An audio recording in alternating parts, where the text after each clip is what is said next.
دیوان شمس کی غزل نمبر 2133 کو پڑھنے کا آج آغاز کریں گے اور یہ غزل پوری پڑھیں گے۔ اس میں سے کوئی شعر خارج کرنے کے قابل نہیں ہے، یعنی پڑھنے کے لیے بھی کوئی شعر ایسا نہیں ہے جو زائد ہو۔ تو یہ غزل بھی دیوان شمس کے عمومی مزاج کے مطابق ہے، اور وہ مزاج یہ ہے کہ مولانا تکنیکی طور پر غزل مسلسل لکھتے ہیں۔ تو غزل مسلسل کی پہچان کے کچھ عناصر ہیں۔ ایک تو اس میں ایک سادہ تسلسل ہو کہ یعنی اس کا مضمون اور خیال ایک سچویشن بنا کر تسلسل کے ساتھ ہو، مطلب اس میں جو باتیں کہی گئی ہوں وہ ایک نیم نثری تسلسل رکھتی ہوں، اور اس تسلسل کا جو ظرف ہے، جو سچویشن ہے، وہ ایک ہو۔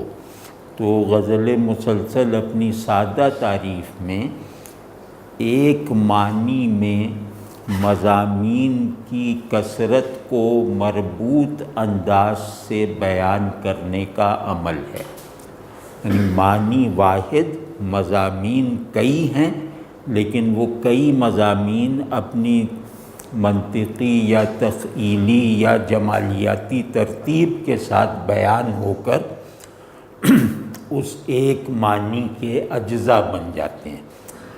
یہ غزل مسلسل ہے۔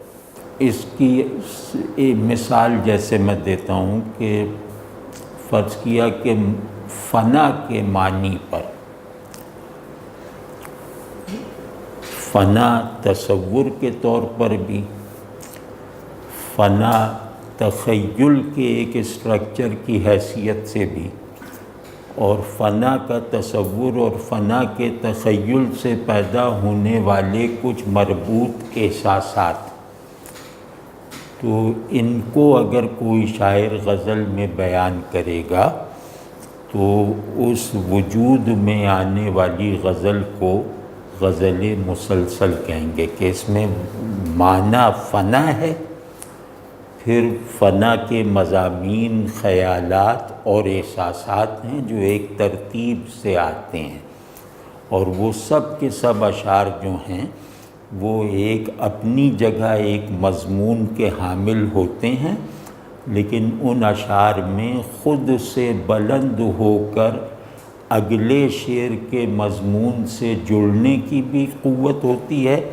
اور پھر ان سب اشعار میں ایک مجموعی رفعت ہوتی ہے، یعنی ہر شعر کے مضمون میں ایک اشارہ ہوتا ہے وحدت معنوی کی طرف۔ تو وہ وحدت معنی ہر چیز کے، ہر شعر کے بنیادی جوہر کے طور پر موجود رہتی ہے، چاہے وہ شعر میں انسیڈ رہ جائے۔ ٹھیک ہے نا؟ تو اس کو کہیں گے غزل مسلسل۔ تو مولانا کا مطلب، جو مولانا کا امتیاز ہے دیوان شمس میں، وہ یہ ہے کہ مولانا معنی کو تصور یا تخیل نہیں رہنے دیتے۔ اس بات کو یوں بھی کہا جا سکتا ہے کہ معنی جو تصور کی ساخت میں بھی بہت بڑے ہوتے ہیں اور تخیل کی حیثیت سے بھی انتہائی عظمت کے عناصر رکھنے والے ہوتے ہیں، یعنی ان کا تصوری اور تخیلی اسٹرکچر بہت بلندی کے ساتھ مکمل ہوتا ہے۔ ایسے مکمل تصوری اور تخیلی معانی کو بھی مولانا تصور اور تخیل کے انداز میں بیان نہیں کرتے، بلکہ اسے حال بناتے ہیں، اسے ایک پیشن کا حصہ بناتے ہیں۔ جس وصف میں ہمارے یہاں مولانا بے نظیر ہیں، بے مثل ہیں، وہ یہی ہے کہ ان کا پیشن، ان کے میننگ، ان کی اسکیم آف میننگ، ان کی فارمز آف میننگ، ان کی کانسیپچولائزڈ میننگ، ان کی امیجنڈ میننگ سے بہت زیادہ ہوتا ہے۔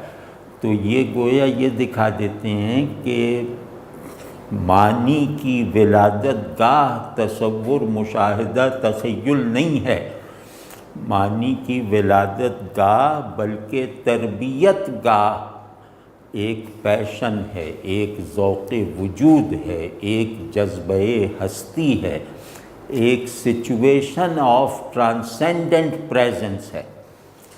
تو آپ سمجھ رہے ہیں، تو مولانا کا یہ ایسا امتیاز ہے کہ دنیا کی بڑی شعری روایتوں میں بھی مولانا کے اس امتیاز پر اصرار کیا جا سکتا ہے کہ مولانا دنیا کے بڑے شاعروں میں یہ امتیاز رکھتے ہیں کہ انہوں نے معنی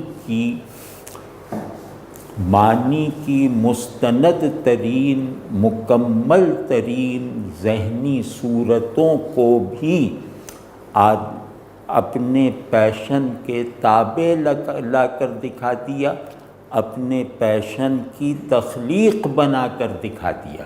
تو گویا مولانا کے یہاں معانی کی تخلیق احوال سے ہوتی ہے۔ بعض شعراء ایسے مل جائیں گے کہ جن کے یہاں احوال معانی سے پیدا ہوتے ہیں، ان کو عارف شعراء کہتے ہیں۔ لیکن مولانا کے یہاں دوسرا نظام ہے کہ ان کا پیشن اتنا زیادہ بڑا ہے، اتنا زیادہ کریٹیو ہے، اتنا زیادہ پروڈکٹیو ہے کہ یہ اپنے جذبہ وجود کو تصور وجود کی تمام تر فارمز پر غالب رکھ کے دکھا دیتے ہیں۔ ٹھیک ہے نا؟ تو اس کو کہتے ہیں کہ ایک طرح کی ٹرانسینڈنٹل ایکسپیرینسنگ کا عمل ہے ان کے یہاں، ایک ٹرانسینڈنس کے ساتھ ایکسپیرینس ہے ان کے یہاں، جو تقریباً ناممکن بات ہے۔ ٹھیک واضح ہے یہ بات؟ تو اس غزل مسلسل میں، مولانا کی کسی بھی غزل مسلسل میں، مولانا کی تقریباً تمام غزلیں تسلسل کے ساتھ ہوتی ہیں، تو ان میں بنائے تسلسل کوئی تصور یا تخیل نہیں ہے، ان میں بنائے تسلسل پیشن ہے، جذبہ ہے، کیفیت ہے، احوال ہے۔ واضح ہے نا؟ تو ایک آدمی کا حال، ایک آدمی کے اندر ہونے والی ہیپننگز اتنی زیادہ بڑی ہیں کہ ذہن ان کو گلمسز میں کیچ کرتا ہے، تخیل ان کو ٹکڑوں میں بانٹ کر دیکھنے پر مجبور ہے۔ اگر اس دعوے کی تصدیق چاہیے ہو تو مولانا کے سوا کہیں اور نہیں جانا چاہیے۔ ٹھیک ہے نا؟ یہ ہے۔ تو اب اس مزاج میں رہ کے دیکھیں کہ مولانا عموماً جو ہے وہ خارج میں ایک سچویشن یا ایک واقعاتی انداز کا منظر بناتے ہیں، اور اس منظر کو پھر وہ ابتدائی میں انٹرنلائز کر لیتے ہیں۔ بناتے وہ منظر خارج میں ہیں، لیکن وہ خارج میں وہ منظر بنتے ہی گویا خارج میں ہونے کی حالت کو ختم کر کے باطن میں لگے ہوئے کینوس پر نقش ہو جاتا ہے۔ یہ ایک دوسرا صنائی کا کمال ہے، یہ ایک ایک اتنا بڑا امتیاز ہے کہ فردوسی کو نصیب ہو جائے تو وہ فخر کرے، یعنی کہ بالکل شاعرانہ معیار پہ۔ یعنی آدمی ایکسپریشن کو مکمل ہوتے ہی انٹرنلائز کر لے، یعنی اس کا سائیکل آف ایکسپریشن ایسا بن جائے کہ اس کا جو ایکسپریشن کا سبب جو تجربہ یا تصور ہے وہ اپنی پیورٹی کو ایکسپریس ہو جانے کے بعد بھی برقرار رکھنے والی حرکت کا حامل ہے۔ یہ بہت بڑی بات ہے۔ یہ مولانا کے یہاں گویا جیسے جنگلی پودوں کی طرح اگی ہوئی خصوصیت ہے، یعنی مولانا کا شاید ہی کوئی شعر اس چیز سے خالی ہو، واضح ہے نا؟ تو یعنی کہ جو ہائٹ آف ایکسپریشن ہے وہ پیورٹی آف پرسیپشن کو میں ملاوٹ نہیں ہونے دیتا، ٹھیک ہے؟ تو مولانا اظہار کی اٹھان کو ادراک کے انفس کے ساتھ پوری طرح ہم آہنگ رکھتے ہیں، یعنی اظہار کے آفاق اور ادراک کے انفس کے درمیان فاصلہ نہیں پیدا ہونے دیتے، یہ ناممکن کام ہے۔ تو اب اس کو ذہن میں رکھ کے سنیں، دیکھیں سچویشن خارج میں ہے طلوع صبح کی، بالکل خارجی عمومی ہر آدمی کے تجربے میں آیا ہوا واقعہ یا آ سکنے والا واقعہ کہ فجر کا وقت ہو چلا ہے، بس یہ سچویشن ہے، ٹھیک ہے نا؟ رات جو ہے وہ اپنے اختتام پر ہے، اپنے جبری آفاقی اختتام پر ہے۔ یہ رات بھی باہر کی ہے، اس رات کا اختتام بھی باہر واقع ہو رہا ہے، فجر کا وقت ہے۔ بس یہ دکھاتے ہی، اب اس میں کہیں یہ نہیں بتا رہے کہ یہ فجر کا وقت ہے، بس صرف شب کے لفظ سے، رفت شب سے اشارہ کر رہے ہیں کہ رات جو ہر ایک کے تجربے میں ہے اور رات جا رہی ہے، رات کا جانا بھی ہر ایک کے تجربے میں ہے، ٹھیک ہے نا؟ بس اتنا انہوں نے بتایا کہ رات جانے کا منظر ہے باہر، اس کو فوراً انٹرنلائز کر دیا بیدار کے لفظ سے کہ رات جا رہی ہے، فجر ہونے والی، مطلب بالکل عام سہل انداز میں کہہ رہا ہوں کہ فجر ہونے والی ہے، اٹھ جاؤ، جاگ جاؤ، ٹھیک ہے نا؟ اب پورا یہ سب کچھ جیسے باہر ہو رہا ہے کہ رات جانے والی ہے، اٹھ جاؤ، بیدار ہو جاؤ، ٹھیک ہے؟ اب دوسرے مصرعے میں آ کر اس کی انٹرنلائزیشن کو اتنا مکمل کر دیتے ہیں کہ یہ واقعہ اپنی خارجی حیت اور در و بست میں گویا ذہن سے نکل جاتا ہے، یعنی اس کے معنی بننے کے عمل سے رات کے جانے کا واقعہ گویا خارج ہو جاتا ہے۔ تو اس کو کہتے ہیں کہ باہر کے واقعے کو اس طرح انٹرنلائز کر لینا کہ باہر کے واقعے کے اسباب، اس کے اثرات، اس کی صورت، اس کے نتائج، یہ سب ثانوی ہو کر رہ جائیں، واضح ہے نا؟ تو اس کے لیے اصطلاح ہے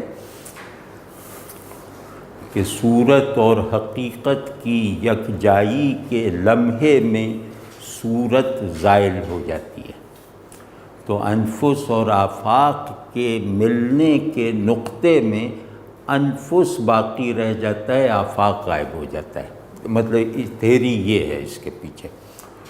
تو کہہ رہے ہیں کہ بیدار، اب اس میں الفاظ کی تکرار دیکھیے گا، اور تکرار وہ ایسی ہے کہ جیسے اللہ تبارک و تعالی سے آداب اظہار سیکھنے والے بندے کا پیرایہ اظہار ہے یہ، وہ تکرار سے معنی پہ تاکید کرنا۔ اور پہلا امر جو ہے وہ سادہ امر ہے، یعنی جو ارادے کو مخاطب کرتا ہے۔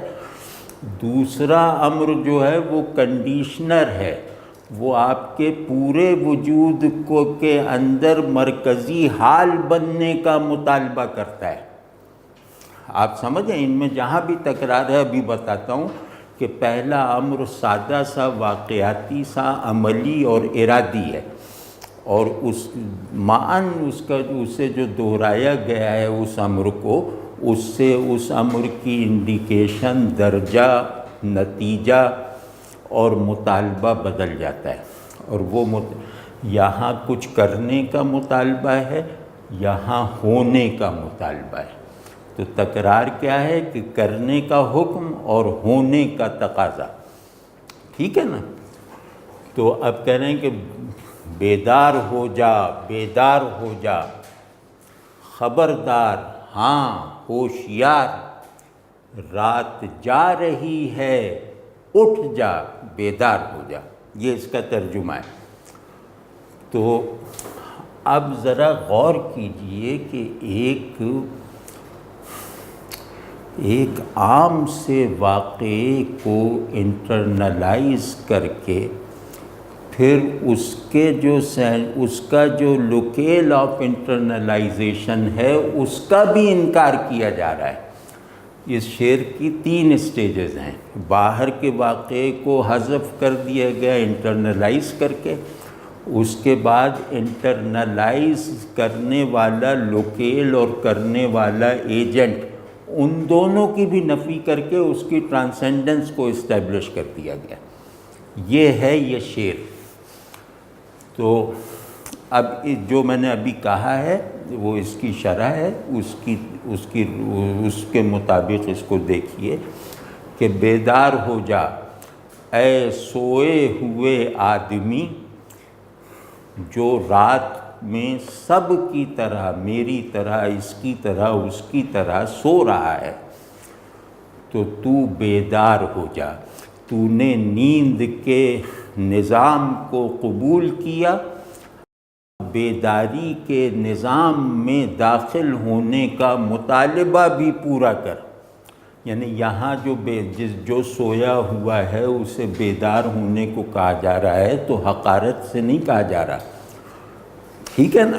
یعنی سونا کوئی عیب نہیں بتایا جا رہا ہے اس سٹیج پر، پہلی سٹیج پر، کہ اے سوئے ہوئے بیدار ہو جا، فجر کا وقت ہو گیا ہے، رات چھٹنے والی ہے، رات جانے والی ہے، صبح نمودار ہونے کو ہے، بیدار ہو جا۔ یہ بالکل واقعہ۔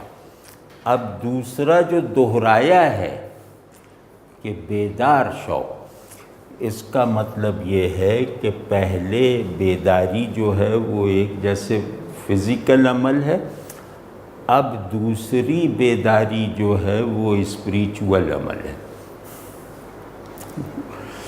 کہ تو بیدار ہو جا، یعنی جس جاگنے سے تو مانوس ہے، جاگنے کے جس اسلوب کو تو جانتا ہے، جاگنے کا جو مطلب تو سمجھتا ہے، یعنی رات کو سونے کے بعد جاگنے کا جو مفہوم تو خود سمجھتا ہے، اس مفہوم میں جاگ اٹھ۔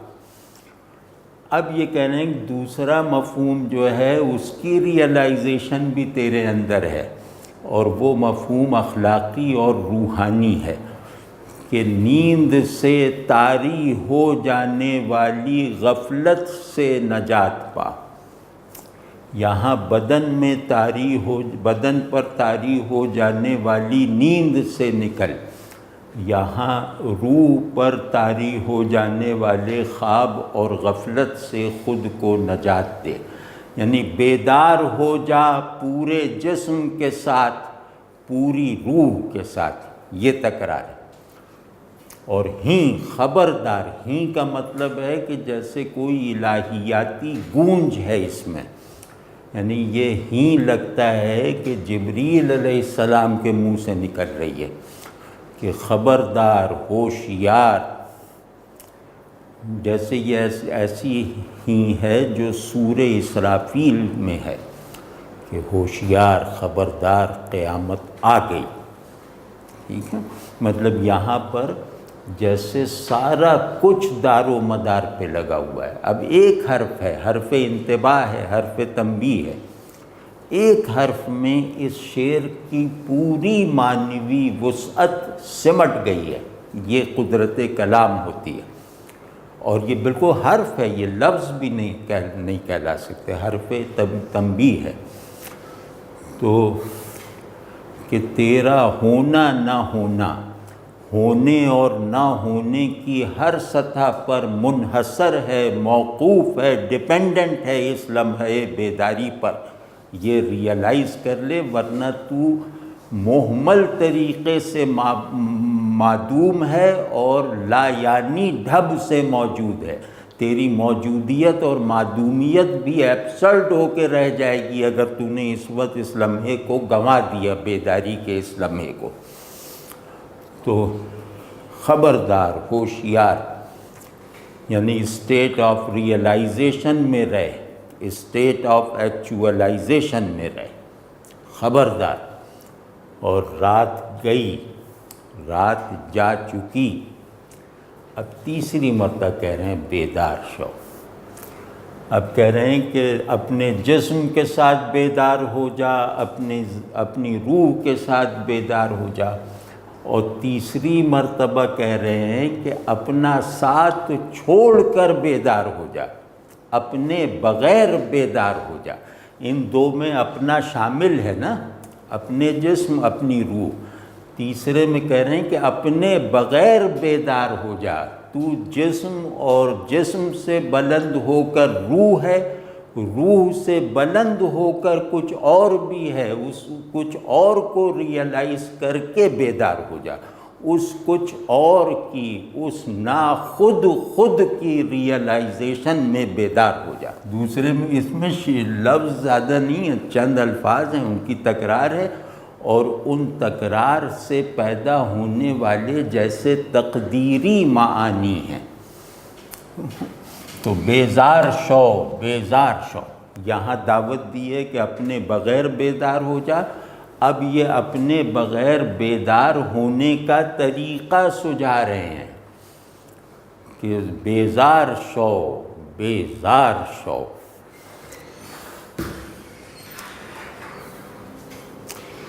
تو اب یہ بیزار شو اور یہ بیدار شو، یہ اسی ترتیب کے ساتھ ایک دوسرے سے جڑے ہوئے ہیں۔ یہ حسن اظہار ہے، یہ کمال اظہار ہے۔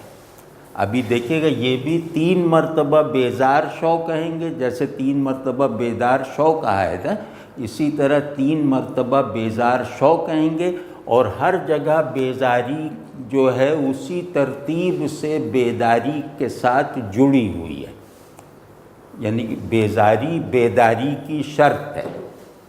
بیزار ہوئے بغیر بیدار نہیں ہو سکتے۔ وہ یہ کہ جسم کی کسل سے بیزار ہوگے تو جسم بیدار ہوگا، ٹھیک ہے نا؟ روح کی غفلت سے بیزاری پیدا کرو گے تو روح کو جاگنا میسر آئے گا۔ اب تیسرا میں ابھی بتاتا ہوں، ٹھیک ہے نا؟ تو کہہ رہے ہیں کہ اس بے خودی پر مبنی بیداری کا راستہ یہ ہے کہ پہلے اپنے جسم ہونے سے بیزار ہو جا، یعنی اپنے جسم ہونے کو ڈس اون کر، اور پھر کہہ رہے ہیں کہ اپنے روح ہونے سے بھی بیزار ہو جائے، اس سے بھی آگے نکل۔ یہ جسم اور روح دونوں تیرے 2 پڑاؤ ہیں، ان دونوں پڑاؤں اور منزلوں سے آگے بڑھ۔ تو دوسری بیزاری جو ہے وہ اس بات سے ہے کہ میں صرف روح نہیں ہوں، پہلی بیزاری یہ ہے کہ میں صرف جسم نہیں ہوں، ٹھیک ہے؟ تو جہاں تو نے اپنی جسمانیت اور روحانیت دونوں کو اپنے وجودی کمال کے 2 مراحل سمجھ کر ان سے آگے بڑھنے کا جذبہ اور شعور پیدا کر لیا، تو پھر اب بتاتے ہیں کہ تیسری بیزاری اور بیداری کیا ہے کہ وز خیش ہم بیزار شو، کہ پہلے تو اس بات سے بیزار ہو جا کہ تو کیا نہیں ہے۔ تیسری اور آخری بیزاری یہ ہے کہ تو اس بات سے بیزار ہو جا کہ تو کیا ہے۔ آپ سمجھے نا؟ تو اب اپنے آپ سے بھی بیزار ہو جا تاکہ بیداری کا تیسرا مرتبہ نصیب ہو، جو میں نے اوپر عرض کیا۔ تو اب آپ یہ غور کیجئے کہ یہ تصور کی طرح بن نہیں سکتا، یعنی یہ 3 اسٹیجز جو ہیں یہ تصور کی طرح، تخیل کی طرح تشکیل نہیں پا سکتی جب کہ ان تینوں مراحل وجود سے میلان اور مناسبت رکھنے والا جذبہ وجود فراہم نہ ہو۔ تو اب اس شعر کا خلاصہ یہ ہے کہ اپنے جذبہ وجود کو اٹھان پکڑنے کا راستہ دے، اور اس راستے میں آنے والی آخری رکاوٹ تو خود ہے، اسے دور کر۔ ٹھیک ہے نا؟ تو اب آدمی میں کو نگیٹ کرنے کی جو بھی قدرت اور قوت اور جذبہ ہے وہ احوالی ہو سکتا ہے، ذہنی نہیں ہو سکتا۔ ذہن اپنے آپ کو نگیٹ کرنے والی قوت یا اپنے آپ کو ٹرانسینڈ کرنے والی طاقت نہیں رکھتا۔ تو یہ جو اپنے آپ کو ٹرانسینڈ کر کے اپنی موجودیت کو ایک نامعلوم پھیلاؤ رکھنے والے نامعلوم عنوان کے تحت لانے والی جو بصیرت ہے وہ پیشن سے پیدا ہوتی ہے، کانسیپشن سے یا امیجینیشن سے نہیں۔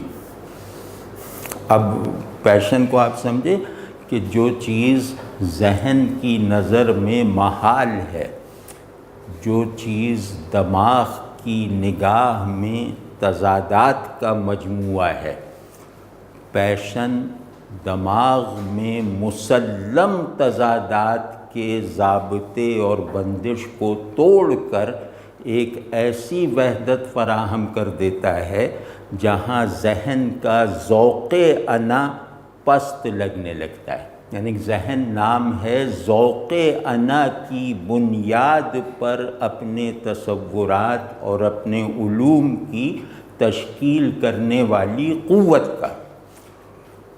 تو یہ شعر ہیں، اور مولانا کرتے یہ کہ ایک بڑی بات کہہ کے پھر اس کو قبول کروانے کے لیے ایک ایسی مثال دے دیتے ہیں کہ اس بڑی بات کے ساتھ وفادار نہ رہنے کے نتیجے میں یہ مضحکہ خیز سچویشن پیدا ہوتی ہے، سبجیکٹ میں بھی، آبجیکٹ میں بھی، انفس میں بھی، آفاق میں بھی۔ وہ اب دوسرے شعر میں بتا رہے ہیں، بہت پرلطف شعر ہے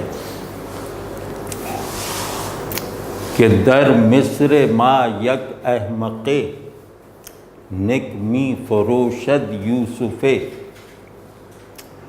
باور نمی داری مرا اینک سوئے بازار شو۔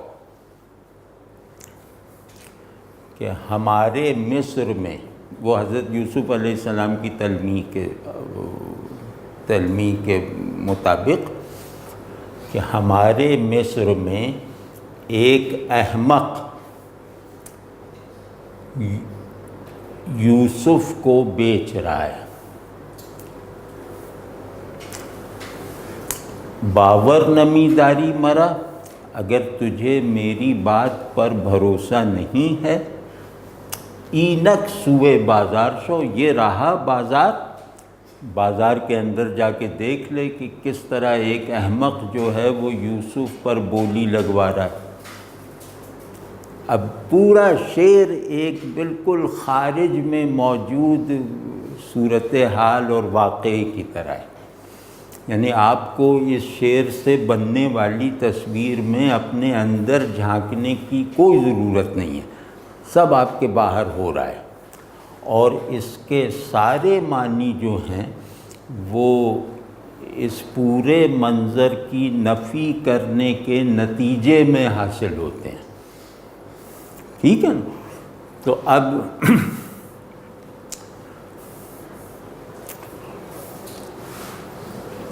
مصر یہ سمجھنا ہے، یہ علامتی معنی میں ہے، احمق کو سمجھنا ہے، یوسف کو سمجھنا ہے، اور ہاں یہ تین چیزیں سمجھ لیں، اور بازار کو احتیاطاً سمجھ لینا ثانوی طور پہ۔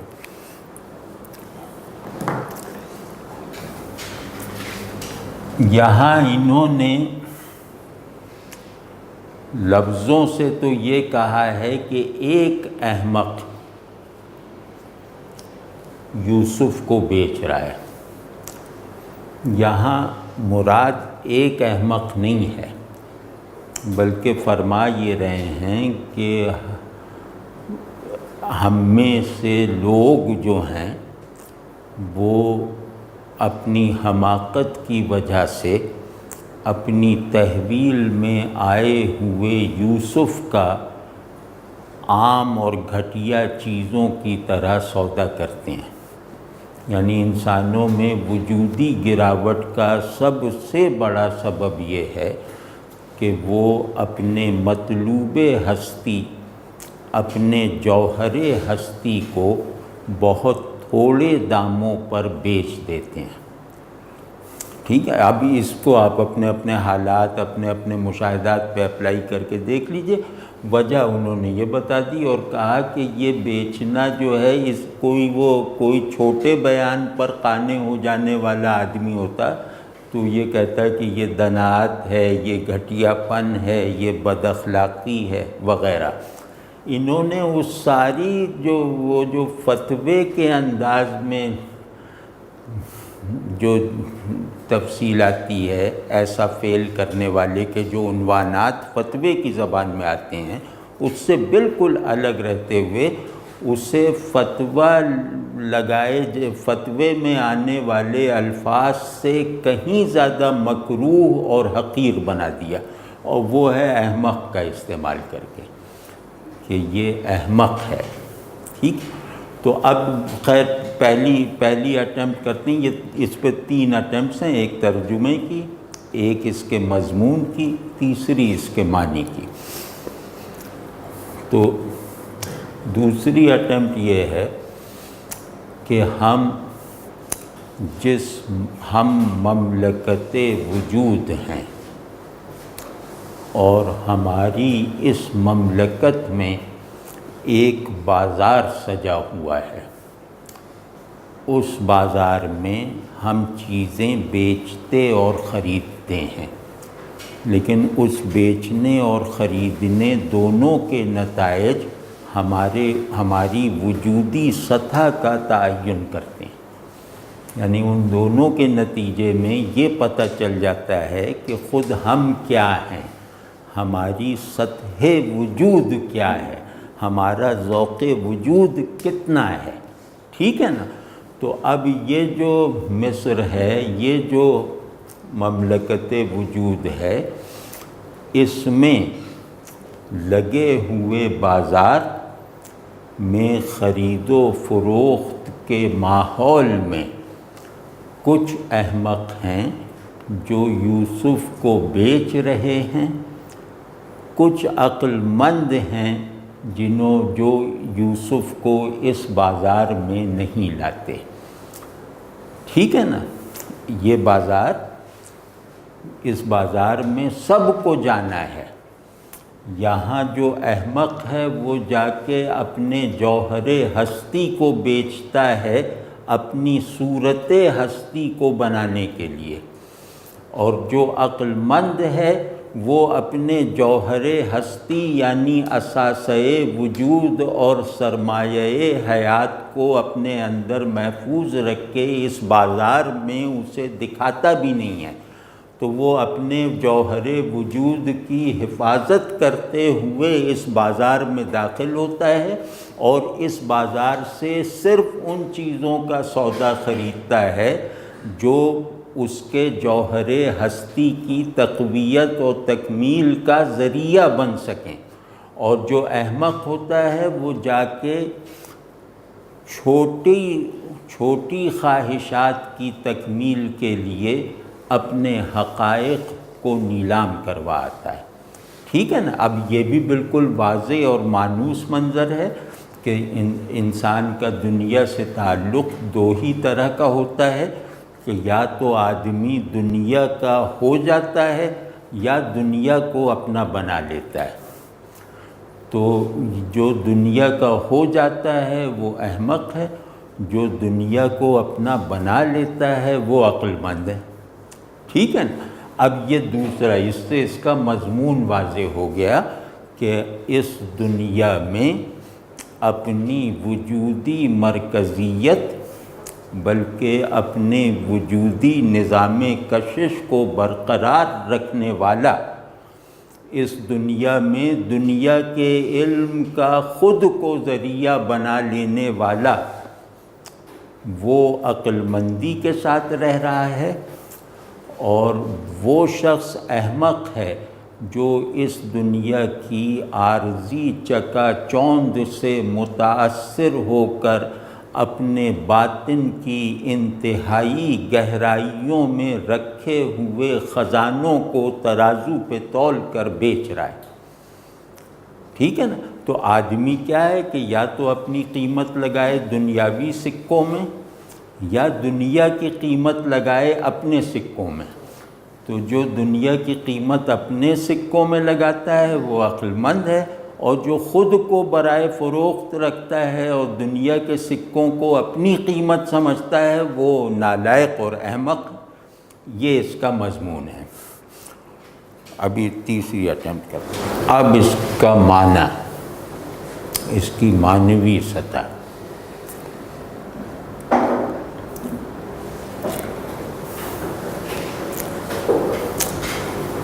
ہر آدمی خود یوسف ہے یا یوسف کا خریدار ہے؟ نہیں، خریدار میں نے غلط کہا. اس پہلو سے دیکھیے کہ ہر آدمی یا تو یوسف ہے یا یوسف فروش ہے، کہ وہ ہر آدمی یوسف ہے.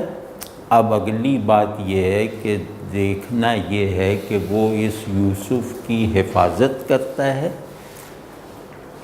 اس یوسف کی دیکھ بھال کرتا ہے، یا اس یوسف کو جن سے بازار بناتا ہے. ٹھیک ہے. تو اس سے پتہ چلے گا کہ یہ آدمی کس درجے کا ہے. تو کہہ رہے ہیں کہ جو شخص اپنے یوسف ہونے کو پہچانے بغیر اسے فروخت کرنے کی سرگرمیوں میں ہے، وہ نہ صرف یہ کہ اپنے ہونے کا کوئی اپنے ہونے سے جاہل ہے، بلکہ یہ کہ وہ اپنے اوپر ظالم ہے. یوسف ہو کر یوسف کو نہ دیکھنا یہ جاہل ہے، اور یوسف کو اپنے اندر پا لینے کے بعد اسے بیچ دینا یہ ظالم ہونا ہے. اب اس شعر کو میں ایک طرح سے نیریٹ کرتا ہوں کہ ایک عارف مرشد اپنی بات سن کر تسلیم کرنے والے کچھ لوگوں سے کہہ رہا ہے کہ تم یوسف کے امین ہو، تمہیں اللہ نے یوسف کی امانت دے رکھی ہے، اس لیے کہ تم اس امانت کی حفاظت کرتے ہوئے اس کو اپنے وجود کے اختتام تک سمیٹ کے رکھو. تو لیکن تمہیں معلوم ہے کہ اس امانت کی میں خیانت کرنے والے احمق لوگ بھی موجود ہیں. اب یہ احمق کو کھولیں گے. اور اگر تمہیں میری بات پہ یقین نہیں ہے کہ ایسے احمق لوگ بھی ہیں جو اپنی حقیقت کو، اپنی امانت اصلی کو بے دردی کے ساتھ، خیانت کے ساتھ معمولی قیمت پر بیچ رہے ہیں، تو پھر تم بس اپنے آپ سے باہر دیکھو، یہ پوری ہیومن سچویشن پہ نظر کرو، جسے دیکھنے کے لیے کسی خاص بینائی اور اسکل کی ضرورت نہیں ہے۔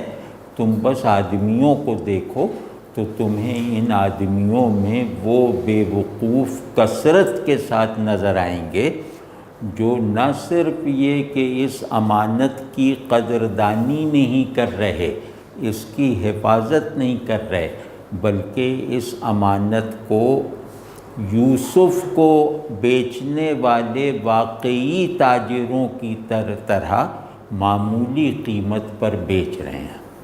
ٹھیک ہے، یعنی یہ وہ لوگ ہیں جنہیں جو اپنی حقیقت کا سودا کر رہے ہیں، دنیا کی صورت سے خود کو سازگار حالت میں رکھنے کے لیے، یہ اپنے مطلوب کو اپنی دسترس میں رکھتے ہوئے دنیا کو مطلوب بنا کر اپنے حاصل شدہ مطلوب کو بیچ رہے ہیں۔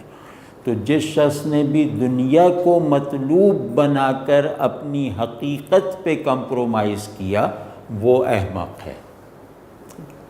اب اس کو پچھلے مطلع سے ملا کے دیکھیں نا، تو وہ کہہ رہے ہیں کہ میری اس بات پہ کہ اپنے ہر تعین سے بیزاری اور ٹرانسینڈنس اور ڈیٹیچمنٹ پیدا کرو، وہ اگر تمہاری سمجھ میں اپنی بلندی حال کی وجہ سے نہیں آ رہی، تو تم اپنے چاروں طرف موجود عملی سچویشنز کو دیکھ لو، تو تمہیں پھر ایسے لوگ نظر آ جائیں گے جن کی طرح بننے سے میں تمہیں بچنے کی دعوت دے رہا ہوں۔ ٹھیک ہے، یہ تو مصر کا میں نے عرض کر دیا کہ مصر کا علامتی مطلب کیا ہے؟ احمق۔ اس میں دو طرح ٹیکنیکل نفاستیں ہیں، وہ کھولتے ہیں۔ احمق کسے کہتے ہیں؟ قرآنی اصطلاح میں جو جاہل ہے وہی احمق ہے۔ احمق کہتے ہیں اپنے حقیقی مفاد سے بے خبر آدمی کو۔ پہلا اسٹیپ یہ کہ جس کو اپنا حقیقی فائدہ نہ معلوم ہو، وہ دکھائی دینے والے فائدے جو دراصل نقصان کا ذریعہ ہیں ان پر رک کر رہ جاتا ہے، وہ احمق ہے۔ اس کا دوسرا مطلب یہ ہے کہ وہ شخص احمق اور جاہل ہے جو صورت میں حقیقت کو غلبے کے ساتھ نہ دیکھے، وہ شخص احمق ہے۔ احمق کسے کہتے ہیں؟ جو دکھائی دی جانے والی چیز میں اس کے اندیکھی حقیقت کی کارفرمائی کو بوجھنے کے لائق نہ ہو، وہ احمق ہے۔ اور اس حماقت کی وجہ سے وہ ہر چیلنج یا امتحان کے موقع پر صورت کی طرف مائل ہو جائے حقیقت کو چھوڑ کر۔ اب یہ جاہل ہے، کیونکہ ظلم کا بیج جہالت ہے، تو جو بھی اس جہالت سے مغلوب ہو کر حقیقت سے منحرف ہو کر صورت کی طرف لپکے گا، وہ جاہل بھی ہے اور ظالم بھی ہے۔ ٹھیک ہے، تو احمق یہ۔ اور تیسرا مطلب احمق کا کیا ہے؟ کہ ایک مطلب تو یہ ہے نا کہ جو اپنے مفاد کو نہ پہچانے۔ تیسرا مطلب یہ ہے کہ جس کا محبوب اور مطلوب گھٹیا ہو، تو جو محبوب کے انتخاب میں غلطی کرے وہ احمق ہے۔ ٹھیک ہے، یعنی آدمی کی آخری پہچان یہ ہے کہ اس کا محبوب کون ہے۔ یہ پہچان بھی نہیں ہے کہ اس کا معبود کون ہے، اس کا حاکم کون ہے. یہ پہچان آخری نہیں ہے.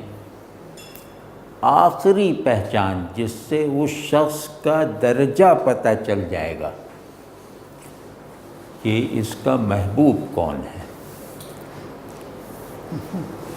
تو جس شخص نے محبوب کے انتخاب میں بلنڈر کر لیا، جس نے اپنے عاشق ہونے کے پوٹینشیلز کو ضائع کر دیا، اس سے بڑا احمق اور اس سے زیادہ ظالم کون ہو سکتا ہے.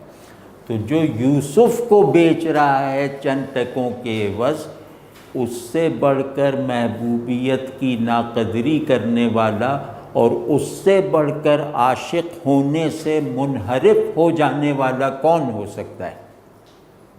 ٹھیک ہے نا. تو یوسف، اچھا وہ ہو گیا احمق. یہ یوسف کہتے ہیں جو صورت میں بھی کامل ہو، حقیقت میں بھی کامل ہو. اب ڈائریکٹ اگر سیدنا یوسف علیہ السلام کو دیکھیں اور ان کے قرآنی بیان کو ہی دیکھیں، مطلب حکایات وغیرہ نہیں، تو صورت میں ایسا بندہ خلق نہیں ہوا، اور پیغمبر تھے تو حقیقت میں کامل تھے. ٹھیک ہے. یعنی صورت پرستی کرنے والا بھی یوسف پر اپنے سفر کو ختم کرنے پہ راضی ہو جاتا تھا. آپ سمجھ رہے نا کہ مطلب وہ ایسے نبی تھے کہ جن کی صورت معجزہ تھی. ٹھیک ہے نا. تو صورت میں کامل، حقیقت میں پرفیکٹ. تو کہہ رہے ہیں کہ یہ وہ آدمی ہے کہ اس کی یہ اتنا احمق ہے کہ اس کی صورت پرستی بھی گھٹیا درجے کی ہے. یعنی کہ صورت پرستی حماقت اور جہالت ہے، لیکن اس کی جہالت اس درجہ گری ہوئی ہے کہ یہ صورت پرستی کے مذہب میں بھی ٹھیک جگہ پہ نہیں کھڑا ہوا، ورنہ یہ یوسف کو نہ بیچتا. یعنی زلیخا سے اگر کہتے کہ یوسف کے دام ہم لگاتے ہیں، یہ لے لو، تو زلیخا یوسف کو نہ بیچتی. وہ زنانِ مصر جو تھیں جنہوں نے انگلی کاٹ لی تھی اپنی، وہ یوسف کو کسی قیمت پہ نہ بیچتی اگر یوسف ان کا مال ہوتے. سمجھ رہی نا. تو وہ اب یہ کہہ رہے ہیں کہ یہ بے وقوف صورت کا بھی گھٹیا تصور رکھتا ہے. مطلب اس سے بڑا احمق اور اس سے بڑا پستی کا مریض کون ہو سکتا ہے جو صورت پرستی کے جذبے پر ہی چلتا ہو اور لیکن اس کا تصور صورت بہت گھٹیا ہو. آپ سمجھ. تو یہ ایسے ہیں کہ ان کی صورت بھی گھٹیا ہے، انہوں نے صورت کے پہلو سے بھی یوسف کی قدر نہ کی. ٹھیک. اب اس سب کو ملا، اور یہ بازار کا خیر وہ کہ بازار جو ہے یہ بازار ہے محبوب بیچنے اور خریدنے کا بازار. یہ بازار عشق ہے. تو تمام ہیومن سرگرمیاں بازار میں ہو رہی ہیں، اور اس بازار میں صاف دکھائی دے رہا ہے کہ خیالات اور نظریات کا اختلاف تو چھوٹا ہوتا ہے، اس میں صاف دکھائی دے رہا ہے کہ ان کے ذوق کی، ان کے عشق کی، ان کے جذبہ ہستی کی سطح کیا ہے. آپ سمجھ بھی. خیالات تو چلو آج ہیں کل میں نے بدل لیے، لیکن یہ جو ذوق جمال، ذوق وجود، ذوق ہستی ہے، یہ تو اس طرح تھوڑی بدلا جا سکتا ہے جس طرح خیال اور نظریے کو بدلا جا سکتا ہے. ٹھیک ہے نا. تو آپ کہہ رہے ہیں کہ یہ دنیا ذوق وجود کی نمائندگی کرنے والا بازار ہے، جہاں پر آ کر کھوٹا کھرا الگ ہو جاتا ہے، جہاں دیکھا جاتا ہے کہ تم بیچتے کیا ہو، خریدتے کیا ہو، اور یہ بیچنا اور خریدنا سب محبت کے ترازو پہ ہو رہا ہے. ٹھیک ہے نا. تو یعنی جہاں محبوب بیچا اور خریدا جاتا ہو. تو اب اس میں اس کا جو اگر میں کہوں ایک جملے میں اس کا جو خلاصہ ہے وہ خلاصہ یہ ہے کہ خوبصورتی کے مظاہر کو حق سے منقطع کرنے والا ذوق جمال سے محروم ہے، اور حق کے مغز کو جمال کا پیراہن نہ پہنانے والا حق کی ناقدری اور ناشکری کا مریض ہے، حق کے ساتھ تعلق کا کوئی حال نہیں رکھتا۔ جس کا حق جمیل نہیں ہے وہ حق پر نہیں ہے، جس کا حق جلیل نہیں ہے حق نے اسے قبول نہیں کیا۔ اب یہ بات یاد رکھنے کی ہے کہ میں نے حق کو قبول کیا، دیکھ لو میرا حق جمیل ہے، اور دوسرا زاویہ یہ کہ الحمدللہ حق نے بھی مجھے قبول کر لیا، اس کا امتحان یہ کہ حق جلیل ہے، حق زور والا ہے۔ اس کا مطلب ہے کہ اگر حق مجھ سے مینیفیسٹ ہو گیا اپنے زور آور ہونے کی جہت سے، اپنے بڑائی کے پہلو سے، تو اس کا مطلب ہے کہ حق نے مجھے قبول کیا، اور حق میرے ایکسپریشن میں، میرے احساسات میں، میرے رویوں میں ایک جمالیاتی بنت رکھتا ہے، تو اس کا اشارہ اس طرف ہوگا کہ میں نے حق کو صحیح زاویے سے قبول کیا ہے۔ یہ دو باتیں یاد رہنی چاہیے، ٹھیک ہے نا؟ تو ان میں دونوں پہلو شامل ہیں۔ یہ بازار وہ ہے جس میں اللہ بھی خریدار ہے، جس سے یہ پتہ چلتا ہے کہ کس کا سودا اللہ نے خریدا ہے اور کس کا سودا شیطان نے خریدا ہے، کون اللہ والا بن کے ترازو گاڑ رہا ہے، کون شیطان کا بندہ اور اپنے نفس کا بندہ بن کر مال کا سودا کر رہا ہے۔ اچھا، وہ جو تکنیکی بات کر رہا تھا وہ یہ کہ لکھتے وقت چھوٹی یا سے لکھتے ہیں نا، احمقے۔ اب ہم لوگ جو دری والے ہیں، جو ہندوستانی یا غیر ایرانی فارسی والے ہیں، وہ بڑی یہ اور چھوٹی یہ میں فرق کرتے ہیں، لکھنے میں بھی بولنے میں بھی، لیکن ایرانی روایت جو ہے اس میں بڑی یہ نہیں ہے، تو اس میں تلفظ بھی چھوٹی یہ کا ہوتا ہے، کتابت بھی چھوٹی یہ کی ہوتی ہے۔ تو اس پہلو سے ایرانی روایت تلفظ اور تحریر کے پہلو سے اب یہاں احمقی اگر ہم پڑھیں اور اس کو اپنے ذوق لسانیات کے مطابق بھی احمقی کہیں، تو اس میں یہ شخص نہیں ہے، یہ روایت ہے، یہ رویہ ہے۔ احمقی کا مطلب ہے حماقت کی روایت، اور یوسفی کا مطلب ہے یوسف کی ٹریڈیشن۔ اب آپ دیکھو کہ ہندوستانیوں نے فارسی میں کتنی معنوی جہتوں کا اضافہ کیا جسے ایرانیوں نے ماننے میں دیر لگائی، اب مانتے ہیں، مطلب اس کو کیچ نہیں کر پایا ایرانی ذہن، کہ جو صرف بڑی یا کے اضافے سے ہم نے اس زبان میں ایک رچنس، ایک معنوی وسعت پیدا کی ہے۔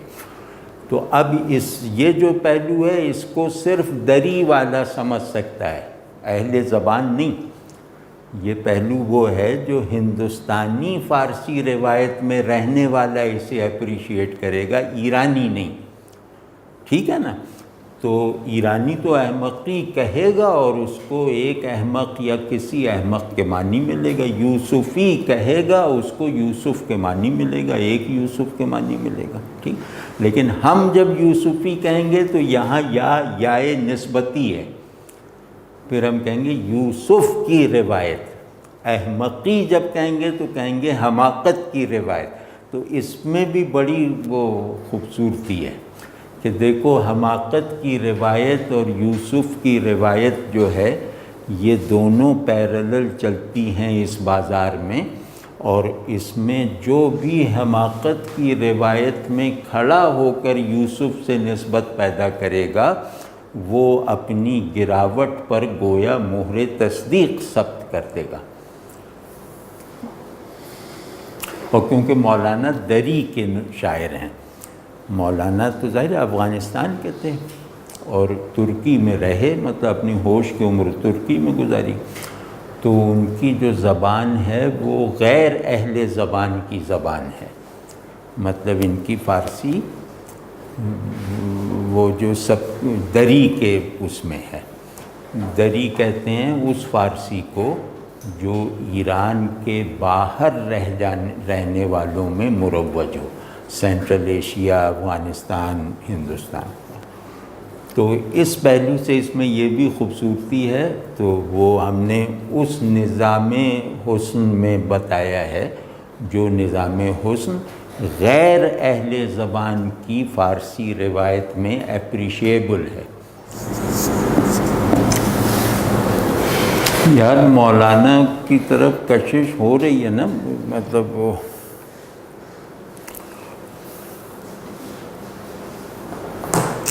یہ بات تو جو ہے نا قابل قبول ہو سکتی ہے، یہ عذر تو مانا جا سکتا ہے کہ خیال کے بعض اسٹرکچرز پرانے ہو جاتے ہیں، تو اگر اس انداز میں آج خیال یا تصور کی تعمیر کی جائے تو وہ اجنبی لگنے لگتی ہے، یہ عذر مانا جا سکتا ہے، اور ممکن ہے کہ یہ کسی بہتری کی طرف بھی اشارہ کر رہا ہو، کسی ترقی کی طرف۔ لیکن دوسری جو صورت ہے کہ احساسات بننے کا عمل، یعنی کلاسیکی احساسات بننے کا عمل جذبے کی تشکیل کا روایتی سانچہ اجنبی بن جائے تو اس کا مطلب ہے کہ اب ہم زوال میں ہیں، ٹھیک ہے نا؟ تو یہ ہو سکتا ہے کہ علم کلام کی پرانے علم کلام کی تشکیل کرنے والی لاجک اور اس لاجک پر مبنی پورا نظام استدلال آج ہمارے لیے غیر مانوس اور غیر نتیجہ خیز ہو جائے، اور یہ بھی ممکن ہے کہ اس کے اجنبی بن جانے کی وجہ ہماری کوئی ذہنی ترقی ہو، یہ بھی ممکن ہے، گو کہ ہے نہیں ہمارے ساتھ، لیکن یہ بہرحال یہ ممکن ہو سکتا ہے کہ مدلول ایک ہے، اس کی طرف دی جانے والی دلیلیں بدلتی جائیں، تو یہ ذہنی ترقی کی بھی نشانی ہو سکتی ہیں۔ لیکن یہ کہ جہاں محبوب ایک ہے، جہاں احساسات اور جذبے کا ہدف اور مقصود ایک ہے، وہاں کلاسیکی روایتی یا روبہ کمال تہذیبی مرحلوں پر تشکیل اور اظہار پانے والے احساسات اور کیفیات اور احوال آج ہمارے لیے حسی سطح پر احوالی درجے میں نامانوس اور اجنبی ہو جائیں، تو اس کا مطلب یہ ہے کہ ہم کسی غیر انسانی تنزل کا شکار ہو چکے ہیں۔ تو مولانا یہ معیار ہیں، مولانا اس بات کا معیار ہیں کہ اس سے ہم یہ چیک کر سکتے ہیں کہ ہم روحانی طور پر پیشن کی سطح پر ذوق وجود کے درجے میں کسی پستی کا شکار ہیں یا کسی بلندی کی حالت میں کھڑے ہوئے ہیں۔ تو اگر کسی شخص کو مولانا کے نظام احساسات یا مولانا کا جو پیشن آرڈر ہے اس سے مغایرت یا اجنبیت محسوس ہو رہی ہے، تو اس کا مطلب ہے کہ وہ یقینی طور پر کسی بہت بھیانک بحران میں مبتلا ہے، کسی بہت بڑی کمی کا شکار ہے، کیونکہ احساسات کا تسلسل اگر برقرار نہ رہ سکے تو اس کو کسی بھی طریقے سے کسی بھی دلیل سے کمپنسیٹ نہیں کیا جا سکتا اور صحیح قرار نہیں دیا جا سکتا، ٹھیک ہے نا؟ اب ہماری ایک احساساتی گروتھ ہے، وہی حقیقی ہے، ہمارے ذہنی سفر نامے کی منزلوں کا بیان حقیقی نہیں ہے، کیونکہ ذہن کی حاصل کردہ ہر چیز خود ذہن کی نظر میں بھی پڑاؤ ہے، منزل نہیں، لیکن احساسات جو ہیں وہ مسافر اور منزل کے تعلق سے پیدا ہوتے ہیں۔ ذہن جو ہے وہ سفر، مسافر اور پڑاؤ کی نسبت کے اصول پہ چلتا ہے، اور قلب جو ہے وہ مسافر اور منزل کی نسبت سے آگے بڑھتا ہے۔ آپ سمجھ رہے ہیں نا؟ تو احساسات میں اگر ہمیں کوئی مغایرت اس کے معیاری بیانات سے محسوس ہو تو اس کا مطلب یہ ہے کہ میں اپنے سفر کی منزل سے مطابقت اور مناسبت نہیں رکھتا۔ واضح ہے یہ بات؟ تو اس میں میں نے میرے مطالعے کی حد تک اس کی سب سے بڑی کسوٹی دیوان شمس ہے، کہ جو آپ کی بالکل ایک آئینے کے سامنے آپ کھڑے ہو جائیں گے کہ آپ پیشن، احوال، کیفیات اور ذوق وجود کی کس سطح پر ہیں۔ تو اب دیکھیں، بے چون ترا بے چون کند، روئے ترا گلگوں کند، خار از کفت بیروں کند، واں گہ سوئے گلزار شو۔ ہماری دو اصلیں ہیں، دو پرنسپلز ہیں، کونیاتی بھی، انفسی بھی، ایک جلال ایک جمال۔ پوری کائنات انہی دو ستونوں پر کھڑی ہوئی ہے، انہی دو اصول پر اس کائنات کا مزاج معدومیت اور صورت موجودیت طے ہوتی ہے۔ ٹھیک ہے؟ تو ہمارے موجود ہونے میں اگر ہمارے معدوم ہونے کا پہلو شامل نہ ہو تو ہمارا موجود ہونا بے معنی ہے۔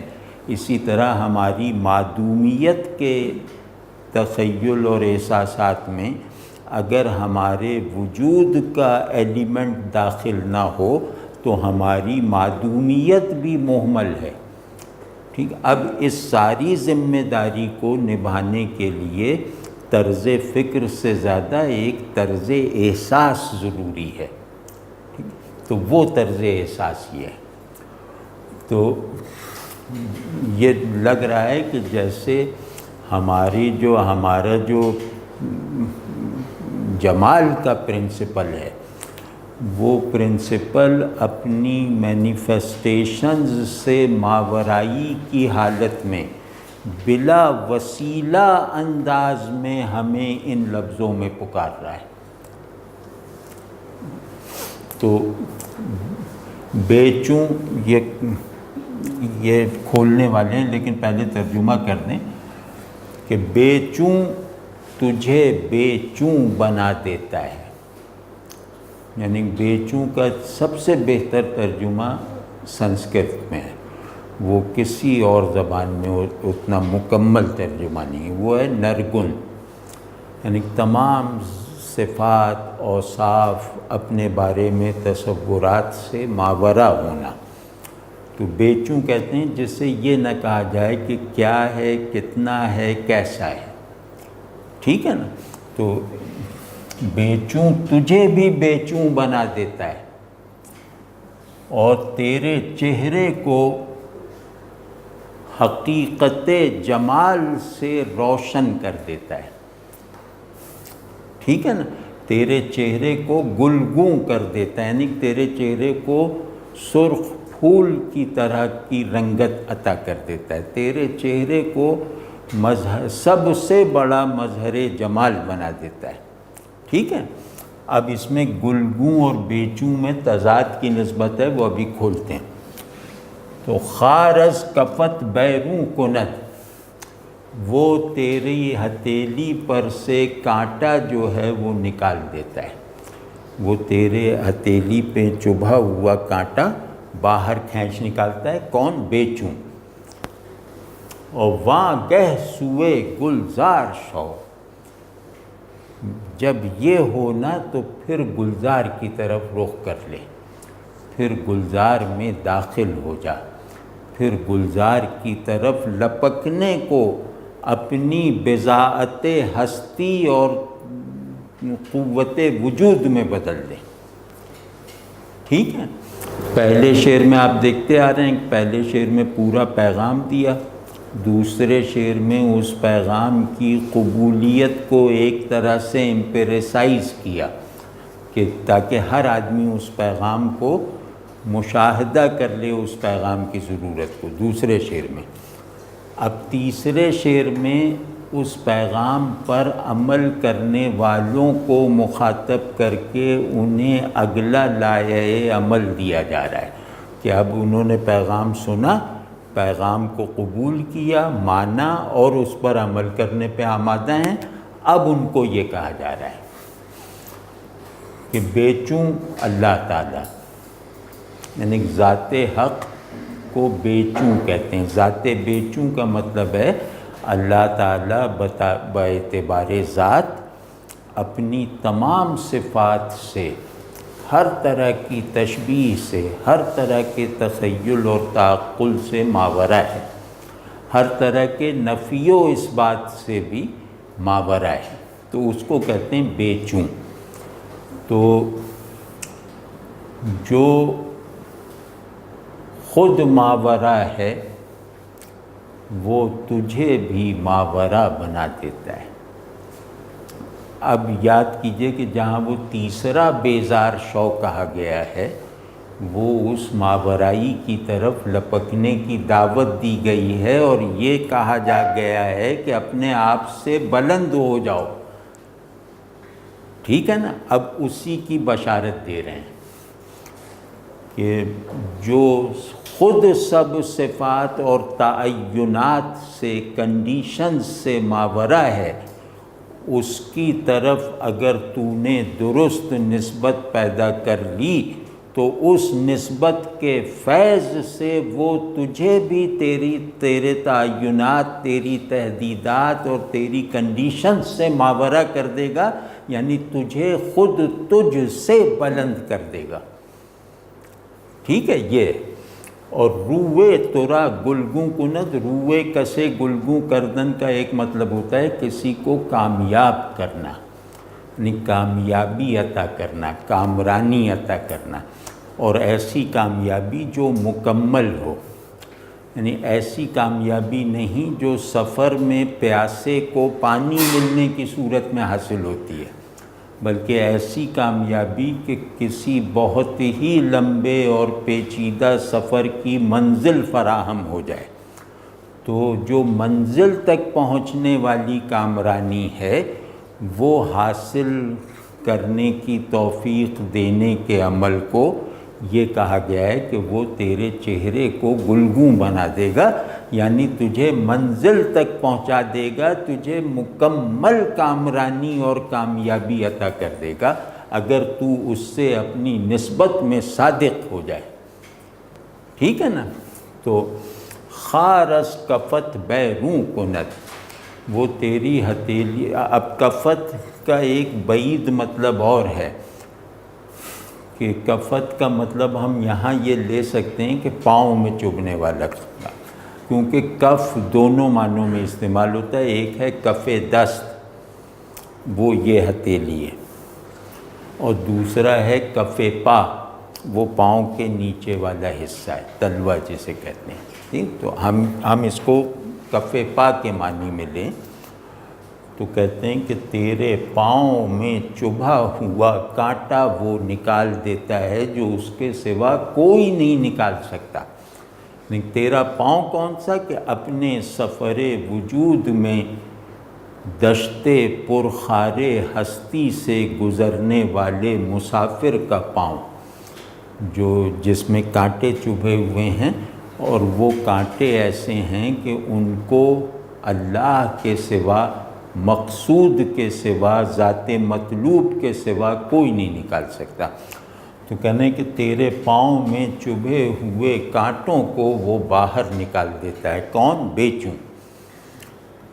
اور واں گہ سوئے گلزار شو، جب یہ سب مہربانیاں تجھ پر ہوتی ہیں تو پھر اس وقت تجھ پر یہ لازم ہے کہ تو گلزار کی طرف یکسو ہو جا، تو اس طرف یکسو ہو جا جہاں وہ ذات بے چوں جو ہے وہ اپنے احوال حضور پیدا کرتی ہے۔